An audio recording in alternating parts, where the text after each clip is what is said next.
New Thought Media Network. We are a global broadcast network of positive music, media, and entertainment, inspiring humanity's evolution along the journey of enlightenment and creating a world of love, peace, empowerment, and prosperity for all. New Thought Media Network. Positively inspiring.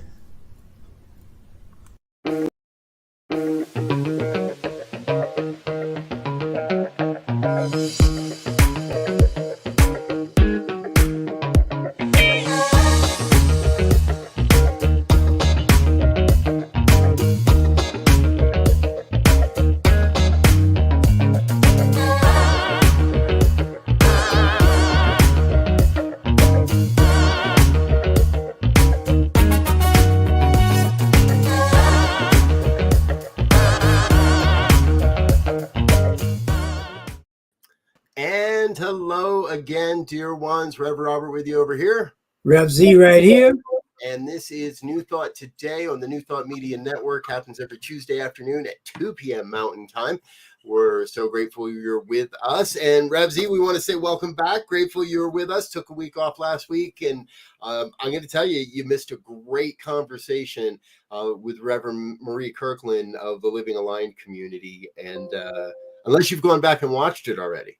I have not, but I will now. I was traveling here and about. This is the time of the year where I'm zipping around the country. So I hate I missed that. So I'll have to go follow up. All right, we're going to get it real here, folks. What time of the year is not the time of the year when you go zipping around the country? Yeah, exactly. Folks, this is New Thought Today. Thanks for tuning in. We've got a special guest with us today. If you haven't heard already, Reverend Dr. Michelle Whittington. And I have some information we want you to know about her. Her vision for her life is to travel her ever ascending spiritual journey and serve others with love, compassion, and humor as they traveled theirs. I know that to be true in our interactions. With that vision in mind, she became an ordained religious science minister in 1998 and served as senior minister to Creative Living Fellowship, a religious science church community, for almost 22 years. She's also a licensed Art of Feminine Presence master teacher and a certified Real Love coach. In addition, she has authored 2 books, the first of which is From Our Hearts to Yours, Stories and Lessons on Conscious Loving, Conscious Dying, and Conscious Living. This is a deeply personal and touching account of her and her husband's love story that lasted almost 3 decades. It chronicles their journey before, through, and after his terminal illness. And her second book is a co-creation with others and is entitled Heroine Tales. So no woman has to slay her dragons alone. I think that might be alone, and I got a typo there. So no woman has to slay her dragons alone. It contains moving, poignant, and meaningful stories of women who become the heroines of their own stories. When Reverend Michelle left the pulpit in 2018, she began a new ministry as the founder of Unleash Your Life Consulting. And in this new expression of her vision, she is a nationally sought-after keynote speaker, offers classes, workshops, retreats, as well as one-on-one mentoring, all amid an empower. Yep. We'll just cut that out. No, we don't do post-production here. Let's start that sentence again. This new expression of her vision, she is a nationally sought-after keynote speaker, offers classes, workshops, retreats, as well as one-on-one mentoring, all aimed at empowering those who want to take their feet off the brakes and fully embrace their dreams. Most recently, she became the executive director of the affiliated New Thought Network, a spiritual organization aimed at connecting the New Thought community through consciousness and love. When she's not engaged in all of that, she's living her unleashed life in her home in Phoenix, Arizona, with her little dog Curly. We should have gotten a headshot of Curly. Oh, but we didn't do that. He may show up here any minute. He usually likes to join me when I'm talking on Zoom. So we'll see. Right on. Dr. Michelle, welcome to New Thought Today. Thank you. I'm so happy to be here. Thank you for the invitation. Great to be here. Very honored. we're very excited to have you here as well. So tell us a little bit, get us started. What did we miss in the intro? What's happening in your ministry? What's exciting in your world right now? Yeah, well, I didn't realize my bio was so long. So thank you for sharing all of it. There was a lot there. Yes, what's new in my world right now? Everything you just said about me, yes, that's all true. I'm doing all of that right now. I did spend 22 years almost as a pulpit minister, meaning I was the minister of a center in Phoenix, Arizona. I stepped down in 18 and started my Unleash Your Life, which is, I love being able to work with people one-on-one, to be able to offer women's retreats, men's retreats. I just came off of a women's retreat. I had 22 women, and our theme was girls just want to have fun. And that's what we did. We spent 2.5 days just having fun. Karen Drucker was there to give us music, and it was amazing. So I love doing anything that empowers people. That's my mission in life. Not my formal vision, but my mission is to empower people. Right. Yeah. And have a good time doing it. Well, the one thing that I resonated with all of it. The one thing that the highest vibration was this whole idea of bringing back the divine feminine on the planet, right?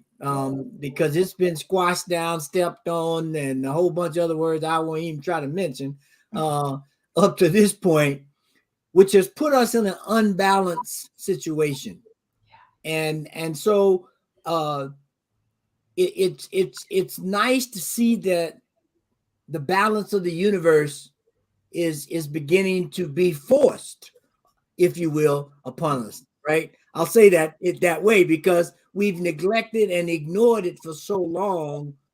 And now is a time for the last couple of years and definitely going forward for us to be more intentional, for us to be more thoughtful, for us to be more, and something we were talking about earlier, more patient in how we move forward and work better with allowing things to happen as opposed to trying to force things to happen. So I'm happy to hear that.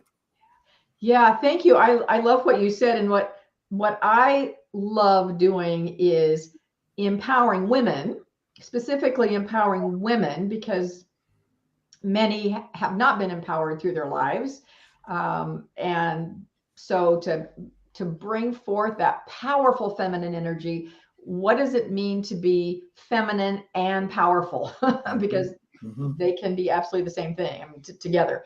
And then also support men in bringing, I'm going to say, feminine aspects to who they are in their own amazing, gorgeous, masculine way, to just find that balance so that women have their feminine and their masculine actually developed, but they're presenting it in a feminine way, and men have their masculine and feminine balanced, but they're presenting it in a masculine way. So I love playing with that. I could talk about that for 3 hours, and I won't do that here, but I could, because I love bringing that balance for both genders, or any gender for that matter, or a non-gender, whatever. It's the qualities. It's the energy that matters. It's not our sexual orientation, our gender. None of that matters. It's the qualities. Well, and I think that New Thought is a unique crucible in which to do that.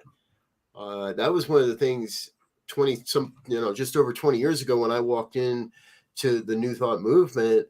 One of the first things I noticed is, wow, there are a lot of powerful female leaders around. And it's not like a traditional church type movement or culture where it's predominantly male and there's a token female in a leadership position here or not. Now, I'm not saying it's majority female, but there were definitely felt like the female representation was much more prevalent, much more, the New Thought is much more accepting to that. We still see all the gamut of the expression, right? But we're getting to a point of learning to embrace and as you're saying, Dr. Michelle, balance all of that. Well, and the interesting thing, though, Robert, is that I think in New Thought traditionally it has been majority women ministers, absolutely. However, and I will only speak for myself in this, as a minister for probably the first 20 years of my ministry, I showed up in a very masculine way and I didn't even know it. I didn't realize it. And let me just qualify masculine. Some negative aspects of the masculine, like the overly assertive to the point of being aggressive, overly driven, just a lot of things that were not the softer side. That I didn't even realize I did, because that's just who I was, until I started studying this feminine work and realized, oh my gosh, I have shown up in it so much in my sort of unhealthy masculine. So wow, I made a huge shift in the last 6 years of my life to take me closer into, and I'm so much happier. I'm so much in harmony with who I am now, when I'm not, bringing forth those not so positive, not so helpful, let's say, not so healthy masculine qualities, and some not so healthy feminine qualities that I like to play too. Like, I'm the damsel in distress, or I will manipulate to get what I want. Those are unhealthy feminine qualities that I've learned not to do either. So yeah, it's been a fun experience. Yeah, and that's interesting, because it takes me back to when I think about, I worked on Wall Street for about 13 years during the mid 80s until the mid 90s. And I think about the dress code and everything that was in place for women in that environment. It was very masculine. Yep. Yep. And even if they wore a traditional skirt, it was in a suit fashion. You had to have a jacket, and it was, it was very buttoned up and stoic from a male perspective. And, what I hear you saying is for me, I love the yin and yang symbol, because it shows not only the energy moving in a circle, it shows that it starts at a smaller point, gets bigger, and then crashes into another point, and it continually rises and falls on both masculine and feminine side. And when you can get that cycle moving and be aware of it, now we got something going, because I can be aware, as you were saying, when I'm overly this or overly that, whatever it is. And there may be, it might not even be able to be helped, because that's what the frequency is. But if I'm aware of it, I can be more perceptive and more intentional about how I present it. Yeah. Beautiful. Love it. I heard I got to be truth, just straight out. I heard the word dress code in there, and every part of me went, "Oi!" because right, because it's very easy to come into the world of sexism in that as well. Yeah, and I think of, even in some big New Thought churches that I've been privy to some information, there's a much more stringent and strict dress code for the women than there are for the men. On a Sunday, what isn't allowed to be worn in church on a Sunday, as a practitioner, as a minister, as a representative of this philosophy, so on and so forth.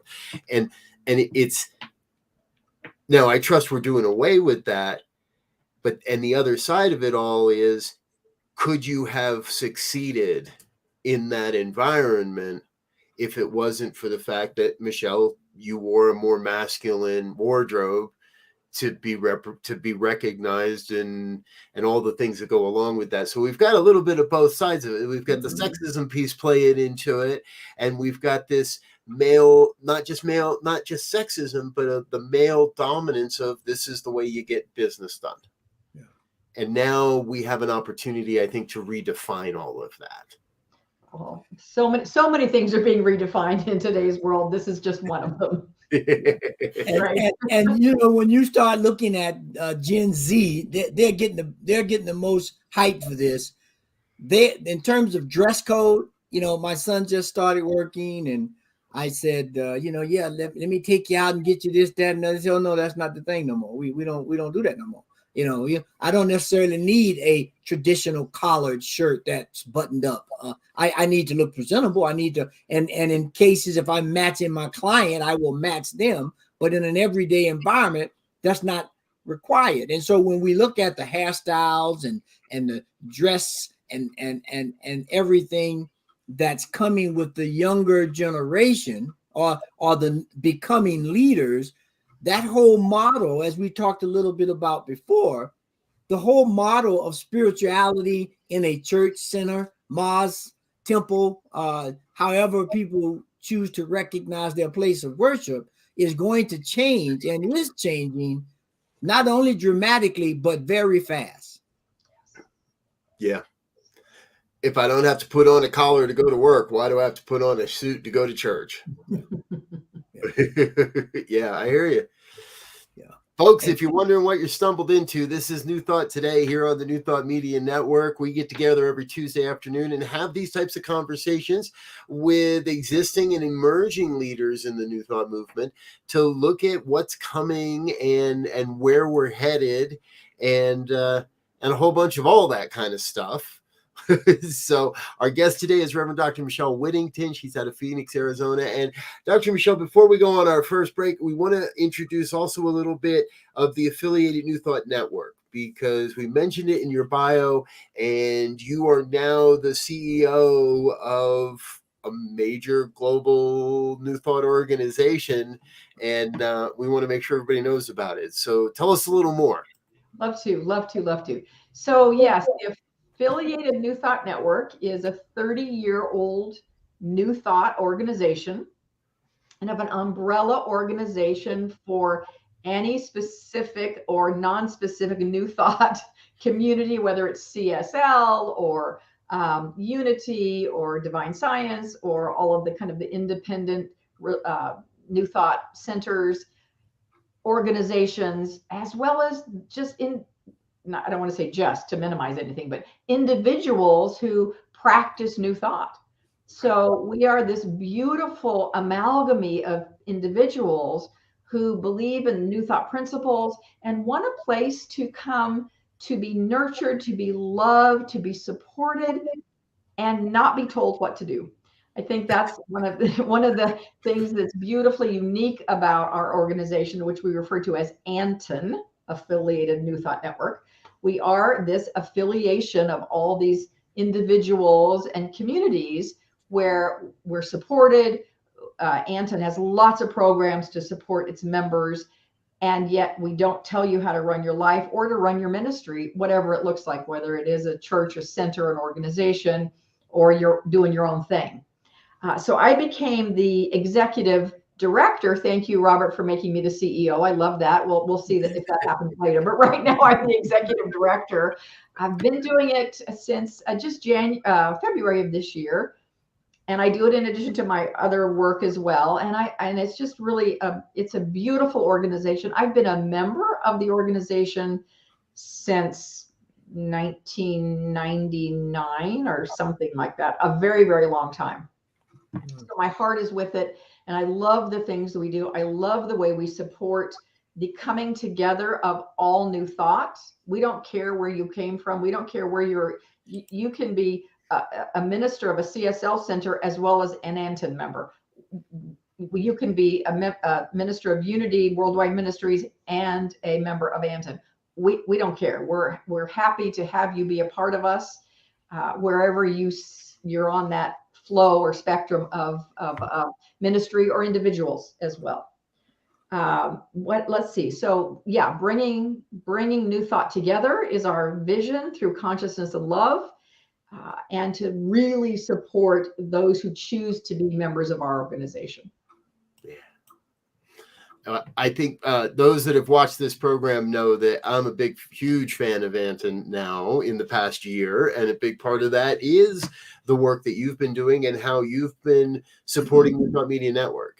And it's in consciousness and love. It's like every time I hear that, I'm like, oh, that's a nice, good feeling. So. Well, and the good thing about it that just struck me as you were talking, Doc, was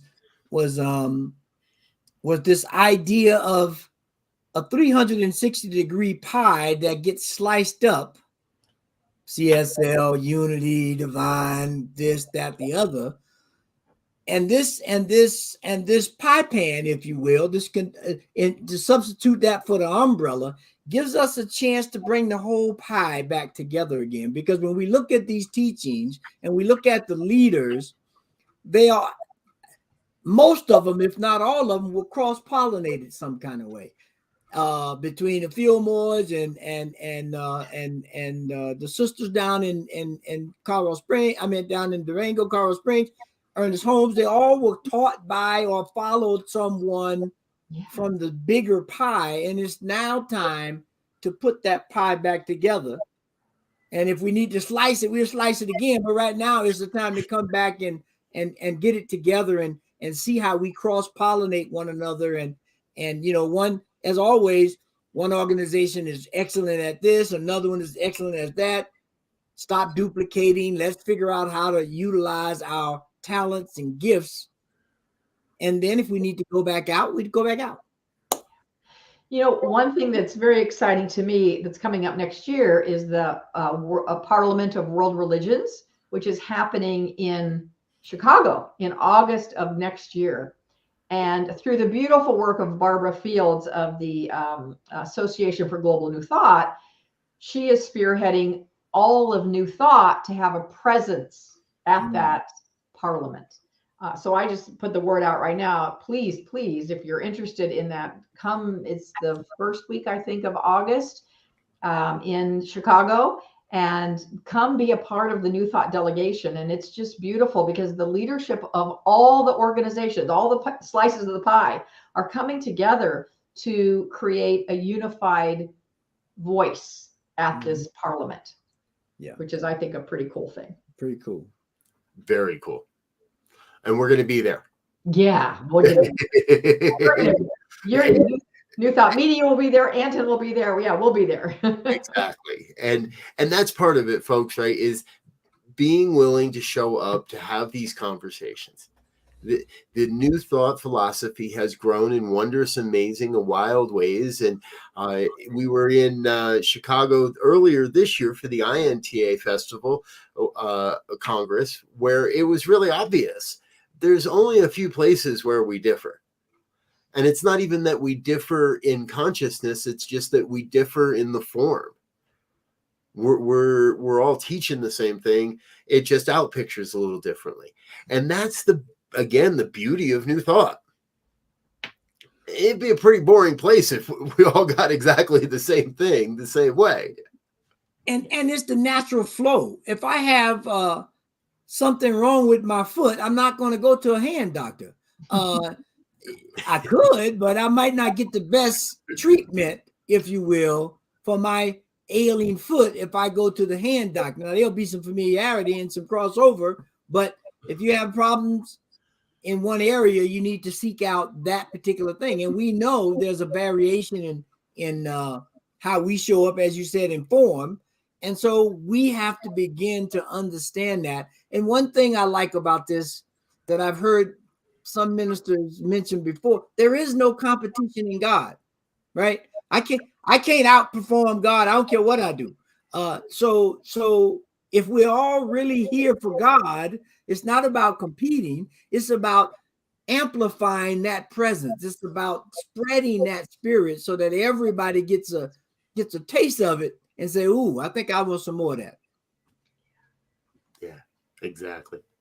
Hey, folks, this is New Thought Today on the New Thought Media Network. We need to take a quick break, let a couple of our sponsors say hello, let our guests take a quick break for a glass of water and a drink and wet the whistle. We'll be back in just another moment or two. Stay with us on the New Thought Media Network. This is New Thought Today.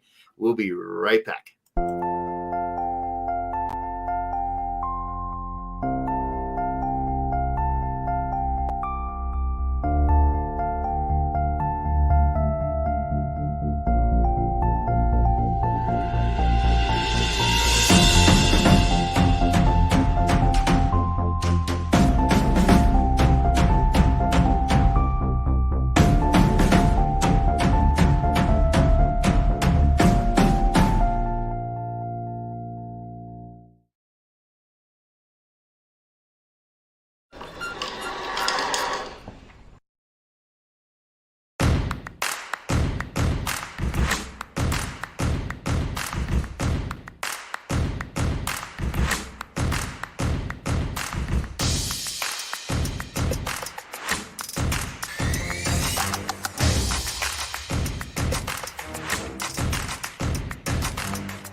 And we're back with more of New Thought Today here on the New Thought Media Network. I'm Rev Robert Brzezinski, my co-host Reverend Elzia Sekou, and our special guest, Reverend Dr. Michelle Whittington, coming to you from Colorado, and Reverend Michelle's over in Arizona. So you're still a little bit warmer than we are. We're on the precipice of saying goodbye to the sunshine for the next 4 months and living in the gray clouds and the cold rain and snow.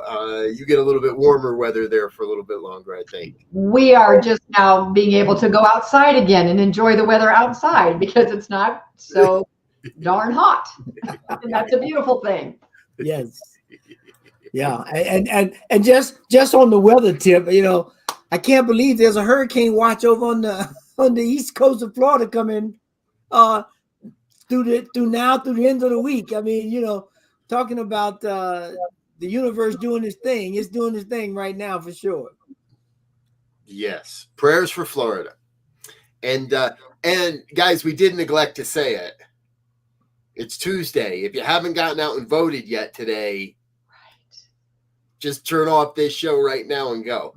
We'll forgive you. You can catch the replay, but make sure you get out there and vote today. So, all right. So, Rev Michelle, one of the big pieces of this program really is to explore the ideas that are coming forward in New Thought leaders for how New Thought supports the future evolution of humanity, how New Thought can show up. What is our unique gift to humanity as we move forward from where we are?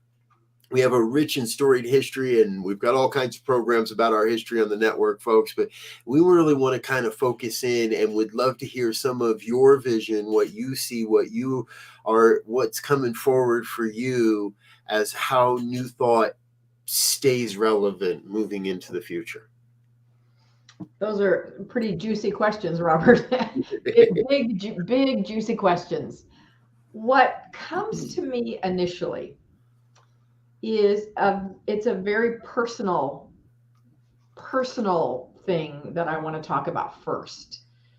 I think we have got amazing principles in New Thought. Being espoused for well over 100 years, being taught well over 100 years by now, not just New Thought. It's our New Thought principles are out there everywhere. They're everywhere. You pick up a self-help book today and you read about New Thought principles, whether it says anything about New Thought at all. So our principles are everywhere. The question is, and this is where it gets personal, how are we really applying them? I know as a minister of a church for almost 22 years, I watched, and this isn't a criticism or a judgment, it's just an observation. I watched people give great lip service to our teachings. They could quote our founders, they could quote, up and coming new leaders, in our movement. They could quote self-help gurus. But when push came to shove, when what hit the fan in their lives or in our world, all those principles went out the window. There was fear, there was doubt, there was negativity, there was all these spinning in panic. I watched it happen so many times. I watch it still in the work I do today. Because I may not be a pulpit minister, but I'm still teaching New Thought. I see it in my clients that I work with. I see it in my students, in my classes. So I think where we have to go is to help people really embody these principles. I heard on Anton, we have the last Thursday of every month, we have a thing called Thought Leader Thursday. And we always bring a thought leader and have some dialogue and beautiful conversation. And our last month, we had a speaker, Dr. James Mellon, who said, what is your AEP? Now I'm going to get the A. Assumed, that's not quite it, but automatic, that might be it. Already established. Perception? No, it's like your foundation. What do your already established premise? I'm going to say that. That might not be quite it, but that's close enough. Already established premise. What is my premise for living? Is my premise for living that I am the divine in expression, and therefore all is unfolding absolutely perfect? Right. Or is it, yeah, I give lip service to that, but then when things happen, oh my God, life, the sky is falling. So we need, as New Thought followers, to bring it in so it is in us. So even when life happens, and life happens. I lost my husband, my most glorious partner of 30 years. He made his transition 4 years ago. Life happens, pain happens, stuff occurs globally, locally, in our own lives. How do we respond to that? And it's not about the other thing I think New Thought is absolutely moving and needs to move further, is it's not about spiritually bypassing. In other words, oh, it's all God, it's all good. That is true, but right now I'm in grief. Right. So it's about being able to hold both of those. That yes, I'm in grief, I'm in sadness, I'm in whatever, because what's happened. I also know at the core of my being that all is unfolding as it should. So that's the first place I think we as followers of New Thought need to go. It's a very intimate and personal thing. Yeah. You bring up something that I think is very, very important here. And when I first came into New Thought, I run into teachings that say that put everything on a scale. And love is a higher vibration than grief or suffering or guilt or anger or resentment or any of the other experiences we have as a human being. And that in its very nature is spiritual bypassing. Because now we're saying that all these things are not valid. They're bad. They're don't do that. When what I hear you saying, and what I truly believe as well, is we have to move through, we have to experience the grief and the suffering. And in times we have to experience the anger. Now, we also talk a lot on this program about the spiral dynamics and living on the spiral, and slipping into uncontrolled rage or anger is definitely a lower on the spiral, but it doesn't make it any less valid of an experience to our spiritual evolution.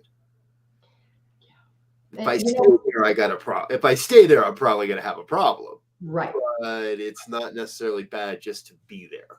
Yeah. So one thing that I learned firsthand when I lost my husband was the power of giving myself permission to grieve in the moment, how I needed to, for however long I needed to. Because when I did that versus trying to say it's all good, it's okay, I'm fine, life is unfolding perfectly, which it is, but in the moment I didn't feel like it.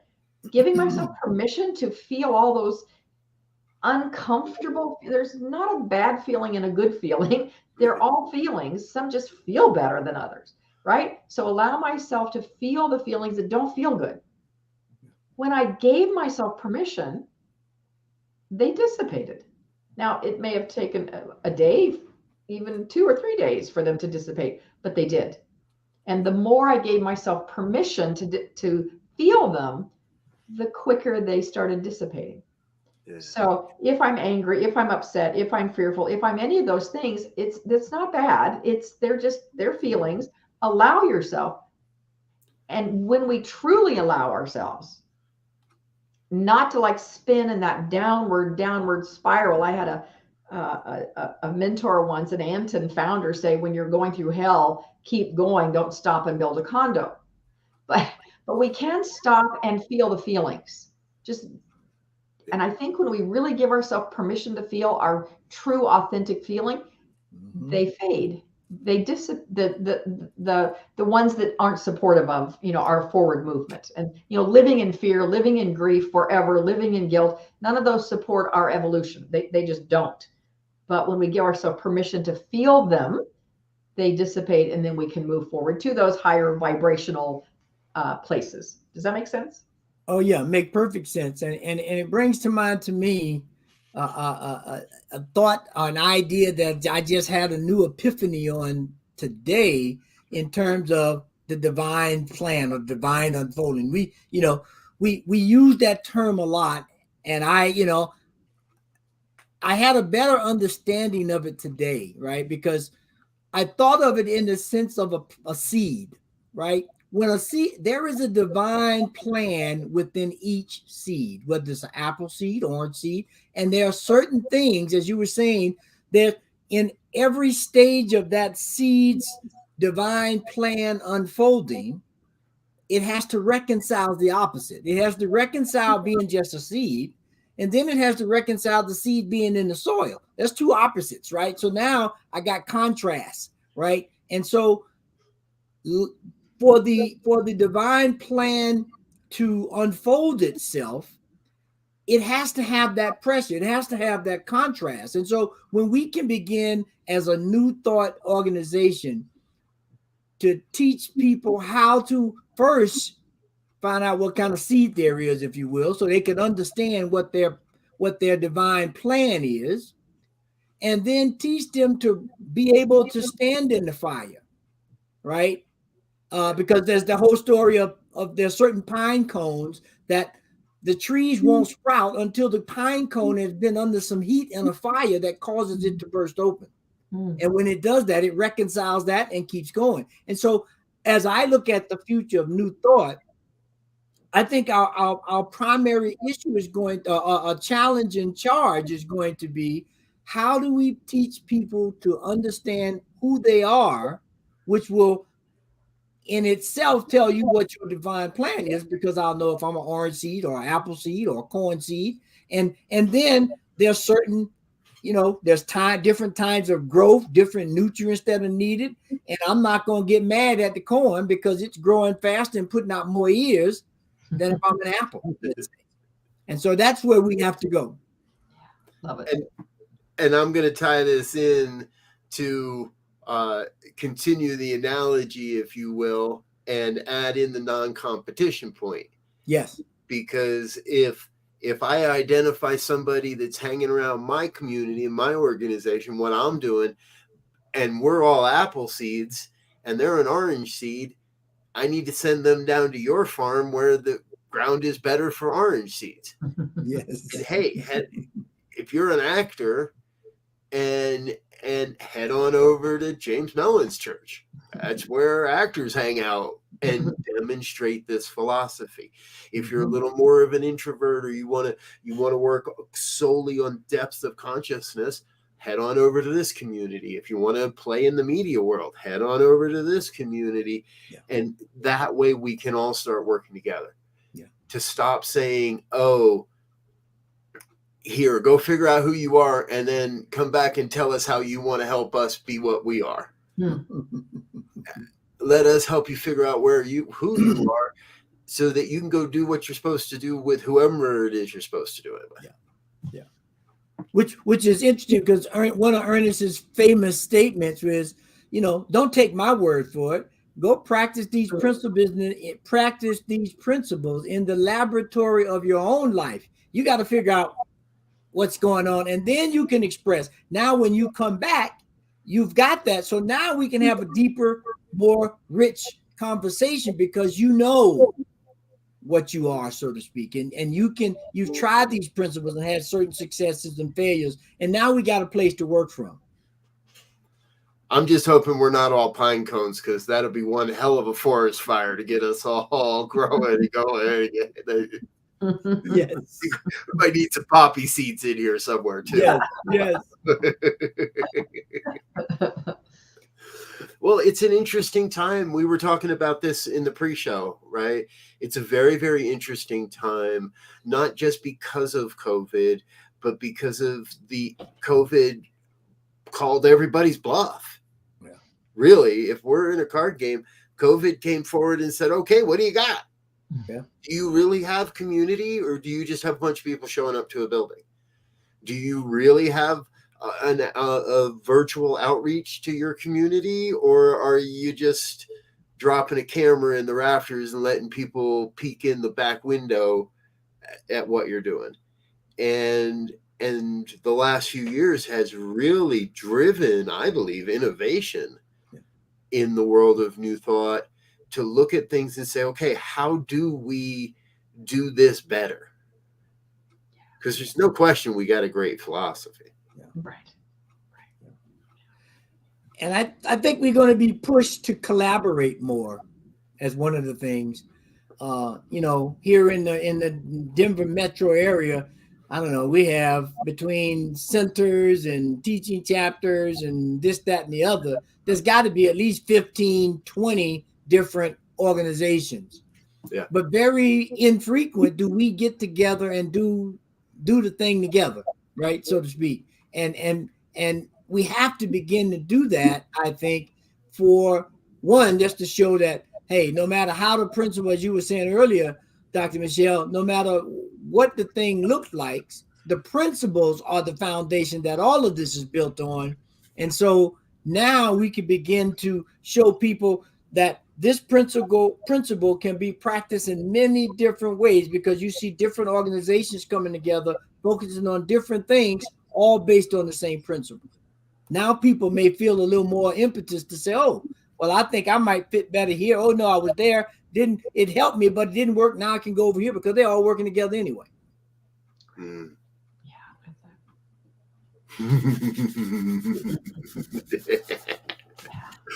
I love the idea. I love the idea of more communities working together toward a common mission, and moving away from the competitive silo of, oh, I like the way this person dances across the stage, or I like the way they say it, and as long as we stay centered on a celebrity model of some sort, I don't see how New Thought continues to grow, not in a healthy way.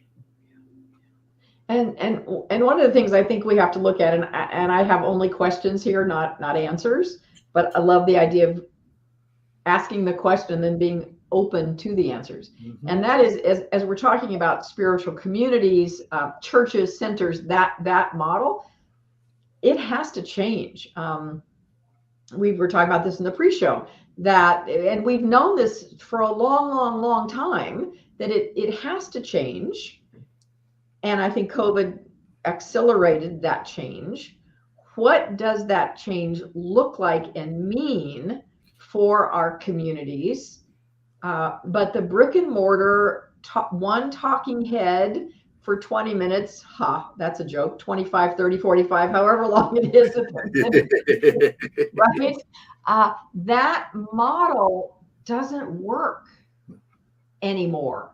And, the younger people, they definitely don't want that. So we have to, and I don't want to say figure out, because it's not about figuring it out. It's about being open to what is needed. Robert, you said this in our pre-show. What is arising as the need, and how do we serve that need? So a question that as a minister, I ask this question all the time. How do we get more youth into our ministry? How do we grow? How do we do this? How do we attract people? Those aren't the right questions, I don't think, anymore. I think, how do we serve? Yeah. How do we serve is the question. And what form does that service take? What forms does that service take? I don't think it can take one form anymore. Mm-hmm. So there's lots of questions about what New Thought as organizations, as spiritual centers, what is that going to look like in the next 10 years? I don't know the answer to that, but I know it will change. And I think as long as we who are in leadership can stay open to the questions, we will be guided, because we are source. We are the divine expression. And so we will know what to do when the time is right to know it.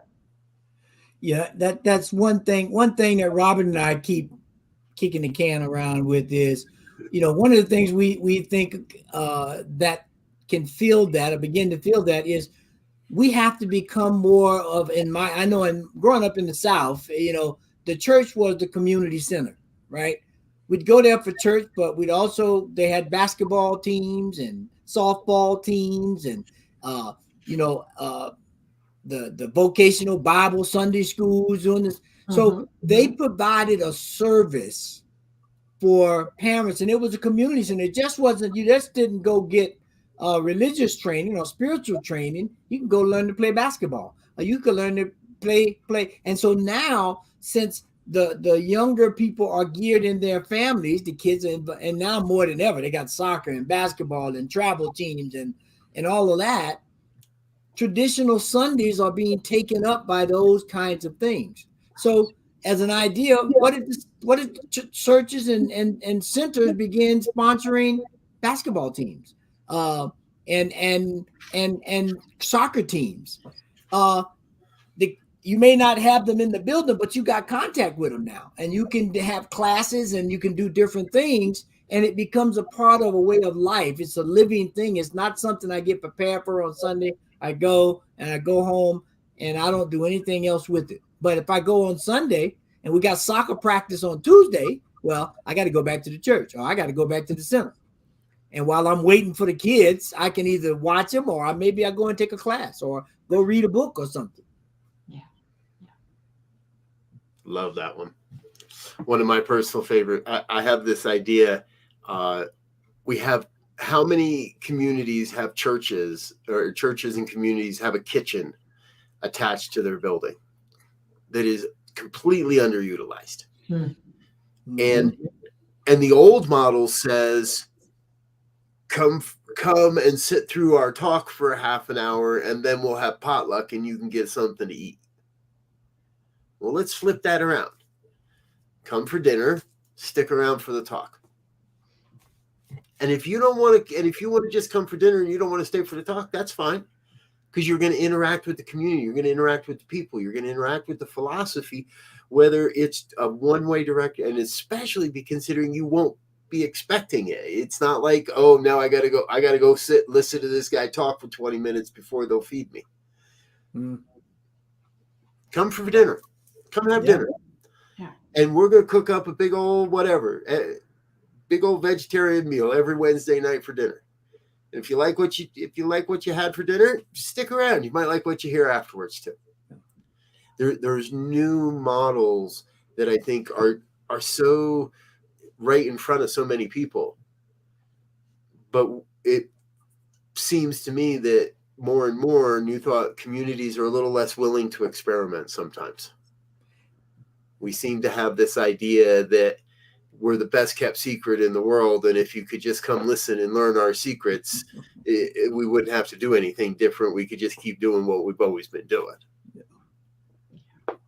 Yeah, it's like we tell our community members, think outside the box, but us as an institution, we're not thinking outside the box. We're gonna keep doing things the way we've been doing, even though they're sure to be in the room on Wednesday night. Yeah. Don't forget to be in this room on Sunday. Yeah. Gosh. Yeah. Hey, folks, we're at New Thought Media Network. This is New Thought Today. It's a conversation that happens every Tuesday afternoon, 2 p.m. Mountain Time. We're going to take another quick break, let ourselves grab a quick drink of water, but we're not going away just yet. We'll be back in just a minute or so with our final thoughts and wrap this up with Reverend Dr. Michelle. Don't go away. We'll be right back.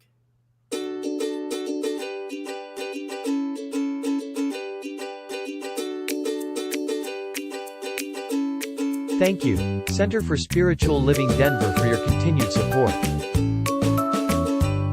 Thank you, Center for Spiritual Living Midtown Atlanta, for your monthly contribution. Thank you, Center for Spiritual Living North Jersey, for your monthly contribution. And please help us welcome Om Center for Spiritual Living in La Mesa, California. Thank you for your monthly donation. Thank you, Center for Spiritual Living Seattle, for your most generous donation. And a special thanks to Hefferlin Foundation for your generous technology grant.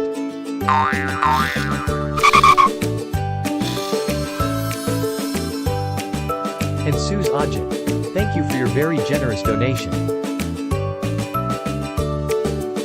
And a super special thank you to Dr. Tracy Brown, RSCP. Thanks for being a super donor. And a big shout out to all our committed donors.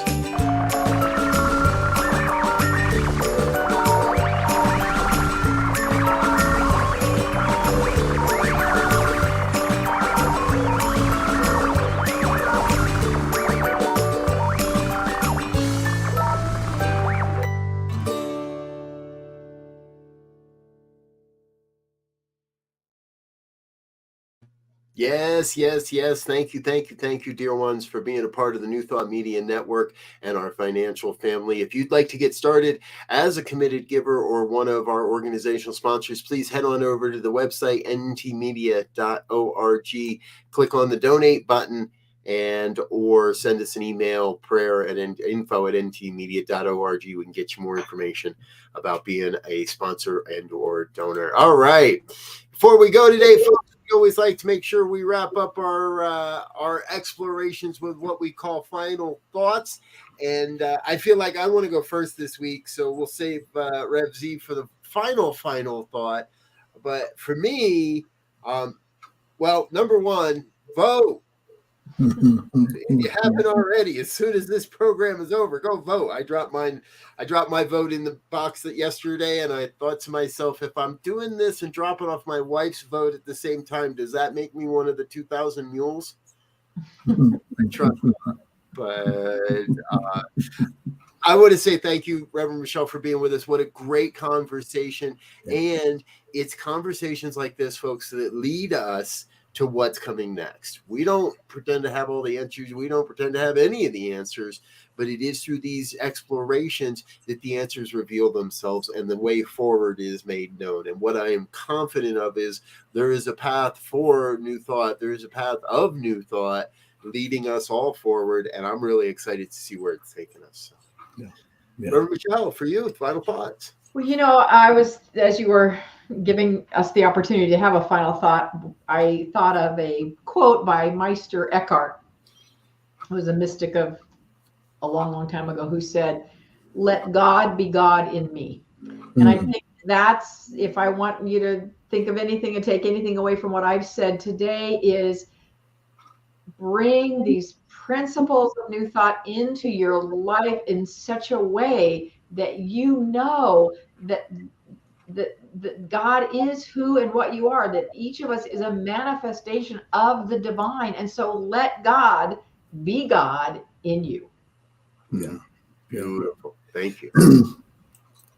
And so now, Doc, you've woke up a poem in me that goes like this. I'd rather see a sermon than to hear one any day.